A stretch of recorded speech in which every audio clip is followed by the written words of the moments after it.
આમોદ નગરપાલિકામાં ward number 1માં ઉભરાતી ગટરોથી રહીશો ત્રાહિમામ પોકારી ઉઠ્યા હતા।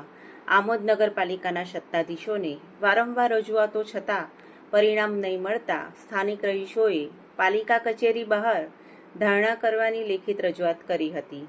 ત્યારે નગરપાલિકાએ તાત્કાલિક ધોરણે રાતોરાત ગટરની સફાઈ કરી પોતાની ફરજ નિભાવવી પડી હતી।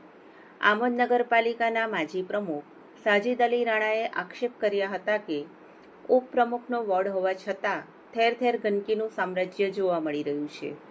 રાજ્ય સરકાર દ્વારા સ્વચ્છ ભારત મિશન અભિયાન અંતર્ગત કરોડો રૂપિયાની ગ્રાન્ટ ફાળવવામાં આવે છે, તે છતાં પણ આમોદ નગરપાલિકામાં ગંદકીનું સામ્રાજ્ય જોવા મળી રહ્યું છે। પાલિકાના પમ્પિંગ સ્ટેશન ઉપર કર્મચારીની લાપરવાહી સામે આવી। નગરપાલિકા પમ્પિંગ સ્ટેશનની મોટર વારંવાર બગડી જતા ગટરો ઉભરાવાની સમસ્યા ઊભી થાય છે। અલમાસ બાદશાહ TPN ચેનલ આમોદ।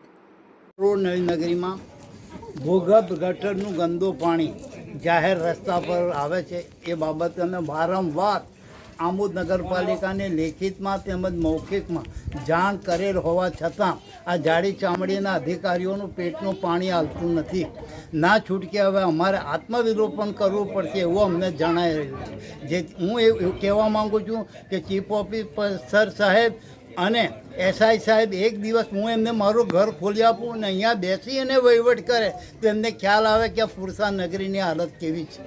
એ જોવા માટે સાહેબને વિનંતી કે તમે આવો, અહીંયા રહો એક દિવસ અને અમે કઈ રીતના રહીએ છીએ તેનું નિરીક્ષણ કરો અને અમારી જે માંગણી છે એ માંગણી નહીં સંતોવાય, ના છૂટકે અમારે આત્મવિલોપન કરવું પડશે।